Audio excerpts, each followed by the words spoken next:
ఇక కడప జిల్లా పులివెందులలోని 2 బూత్లలో రీపోలింగ్ నిర్వహించారు. నిన్న జరిగినటువంటి జెడ్పీటీసీ ఉప ఎన్నికల్లో అవకతవకలు జరిగాయని ఈసీ రీపోలింగ్కు ఆదేశించింది. అయితే మొత్తం 15 చోట్ల దొంగ ఓట్లు పడ్డాయని వైసీపీ ఆరోపిస్తోంది.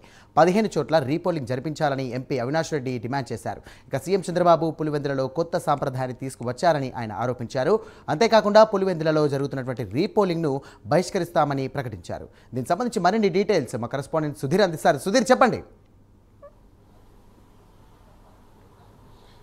Good evening Sai. ముఖ్యంగా చూసుకుంటే కనుక ఏదైతే పులివెందుల జెడ్పీటీసీ ఉప ఎన్నిక నిన్నటితో పూర్తిస్థాయిలో కూడా ప్రశాంతంగా ముగిసింది అనుకున్న సమయంలోనే ఎలక్షన్ కమిషన్ అయితే కనుక పూర్తి స్థాయిలో కూడా బిగ్ ట్విస్ట్ ఇచ్చింది అనుకోవచ్చు. అయితే ముఖ్యంగా చూసుకుంటే కనుక పులివెందుల నియోజకవర్గంలో ఉన్నటువంటి ఏదైతే బూత్ నెంబర్ 3 అలాగే 14 ఈ 2 బూత్లలో కూడా పూర్తిస్థాయిలో కూడా అవకతవకలు జరిగాయంటూ కూడా ఎలక్షన్ కమిషన్ అయితే కనుక నిన్న రాత్రి అర్ధరాత్రి సమయంలో కూడా జీవోను మళ్ళీ రిలీజ్ చేయడం జరిగింది. అయితే పూర్తిస్థాయిలో ఇక్కడ మళ్ళీ రీపోలింగ్ నిర్వహించాలని చెప్పడం జరిగింది. ఈ నేపథ్యంలో కూడా అధికారులు ఇవాళ ఉదయం దాదాపుగా ఏదైతే రీపోలింగ్ 3 అలాగే 14కు సంబంధించిన బూతులు 2 బూతులలో కూడా మరోసారి పోలింగ్ నిర్వహించాలని చెప్పడం జరిగింది. అయితే ఉదయం నుంచి కూడా అధికారులు మల్లగులాలు పడుతూ కూడా పూర్తిస్థాయిలో కూడా ఆ 2 పోలింగ్ బూత్లలో కూడా పోలింగ్ను నిర్వహించడం జరిగింది. అయితే ఉదయం నుంచి మనం చూసుకుంటే కనుక దాదాపుగా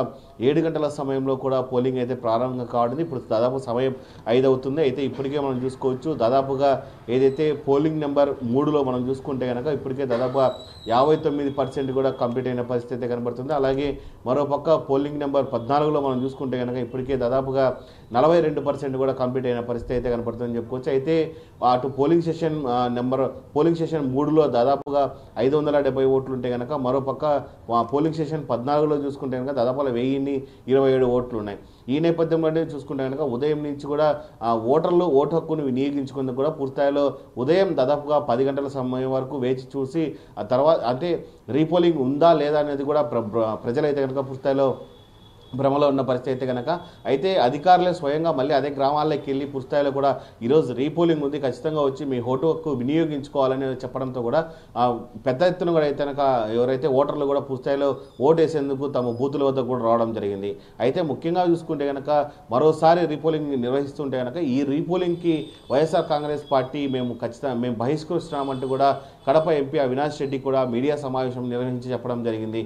అయితే ముఖ్యంగా చూసుకుంటే కనుక నిన్నటి జరిగినటువంటి ఘటనతో పూర్తిస్థాయిలో కూడా ప్రజాస్వామ్యం దెబ్బతినిందంటూ కూడా ఇక్కడ కూనీ చేశారంటూ కూడా తమ అభ్యర్థులను ఈడ్చుకెళ్తూ కూడా పెద్ద ఎత్తున కొట్టారని అసలాగే మమ్మల్ని ఏజెంట్లను కూడా కూర్చోనికుండా కూడా పెద్ద ఎత్తున తెలుగుదేశం పార్టీ వాళ్ళు భయభ్రాంతులకు గురి చేశారని ప్రశాంతంగా ఉన్నటువంటి పులివెందులను ఈరోజు ఒక శ్మశాన వాటికలాగా చేశారని చెప్పి ఆయన అయితే కనుక పెద్ద ఎత్తున కూడా మండిపరుస్తుంది. అందుకే మేము ఈరోజు జరిగేటువంటి రీపోలింగ్ కూడా మేము బహిష్కరిస్తున్నామని చెప్పి ఆయన చెప్పడం జరిగింది. అయితే ఎన్నడూ లేని విధంగా చూసుకుంటే కనుక పులివెందుల్లో అరాచక పాలన కొనసాగిందని చెప్పి చంద్రబాబు ఒక నియంతలాగా వ్యవహరిస్తున్నారు, ఆయన ఒక మాన్స్టర్ అంటూ కూడా కడప ఎంపీ అవినాష్ రెడ్డి కూడా పూర్తిస్థాయిలో పెద్ద ఎత్తున మండిపడిన పరిస్థితి అయితే ఉంది.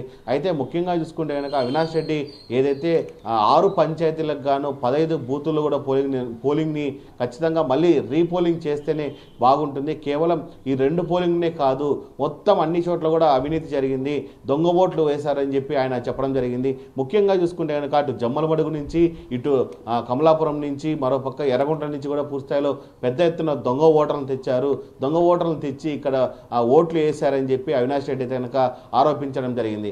అయితే ముఖ్యంగా చూసుకుంటే కనుక ఈ ఘటనకు సంబంధించి అయితే కనుక కడప ఎంపీ అవినాష్ రెడ్డి కూడా పూర్తిస్థాయిలో కూడా ఎన్నికల కమిషన్ నేను వెళ్తాను, అక్కడ ఫిర్యాదు చేస్తాను, దీనిపైన హైకోర్టుకు కూడా వెళ్తానని చెప్పి ఆయన అయితే చెప్పడం జరిగింది. అయితే మరోపక్క ఏదైతే అవినాష్ రెడ్డి మాట్లాడిన మాటలకు పూర్తిస్థాయిలో కూడా అటు తెలుగుదేశం పార్టీ నేతలు కూడా పూర్తిస్థాయిలో కూడా కౌంటర్లు అయితే ఇవ్వడం జరిగింది. అయితే పులివెందుల ప్రజలందరూ కూడా పూర్తిస్థాయిలో తెలుగుదేశం వైపే ఉన్నారు. జగన్ పాలన నచ్చకనే ఈరోజు అందరూ కూడా తమకు ఓటు వేశారు, మేము గెలిచామని చెప్పి వాళ్ళు చెప్తున్న పరిస్థితి అయితే ఉంది. మేము ఎక్కడ ఎటువంటి రిగ్గింగ్ చేయలేదు, మాకు చేయాల్సిన అవసరం లేదు, ప్రజల మద్దతుతోనే మేము ఈరోజు గెలుస్తున్నామని చెప్పి చెప్పడం జరుగుతుంది. అయితే ముఖ్యంగా చూసుకుంటే కనుక ఇప్పటికే అటు ఏదైతే మనం జెడ్పీటీసీకి సంబంధించిన ఉప ఎన్నికకి సంబంధించినటువంటి ఒంటిమిట కావచ్చు, అలాగే మరొక పులివెందులు కావచ్చు, ఇవన్నీ కూడా పూర్తిస్థాయిలో నిన్నైతే ఎవరైతే ఏ బూతులకు సంబంధించిన ఆ బూతుల బాక్సులను కూడా ఇప్పటికే ఏదైతే కడప నగరంలో ఉన్నటువంటి ఉర్దూ యూనివర్సిటీ కూడా తరలించడం జరిగింది. అయితే ఇప్పటికీ మనం చూసుకోవచ్చు సమయం 5 అవుతుంది. ఏదైతే రీపోలింగ్ జరిగినటువంటి 2 ఏ బూతులు ఉన్నాయో ఆ బూతులకు సంబంధించిన బాక్సులను కూడా మరి కొద్ది గంటల్లో కూడా పూర్తిస్థాయిలో అవి కూడా కడపకు తరలించే ప్రయత్నం చేస్తారు. రేపు ఉదయం మనం చూసుకుంటే కనుక 9 గంటల ప్రాంతం నుంచి కూడా ఏదైతే అటు పులివెందుల జెడ్పీటీసీకి కావచ్చు, అలాగే ఒంటిమిట్ట జెడ్పీటీసీకి సంబంధించినటువంటి ఓటింగ్ ప్రక్రియ అయితే మొదలవుతుందని చెప్పుకోవచ్చు. అయితే ఇప్పటికే అక్కడ కూడా ఏర్పాట్లు కూడా పెద్ద ఎత్తున చేసిన పరిస్థితి అవుతుంది. అయితే ముఖ్యంగా ఇక్కడ ఎవరైతే ఏజెంట్లకు పాసులు ఇచ్చింటారో వాళ్ళని మాత్రమే లోపలికి అలౌ చేస్తారు. దానికి సంబంధించిన అభ్యర్థులు ఉన్నారో అభ్యర్థులు మాత్రమే లోపలికి అలౌ చేస్తారు.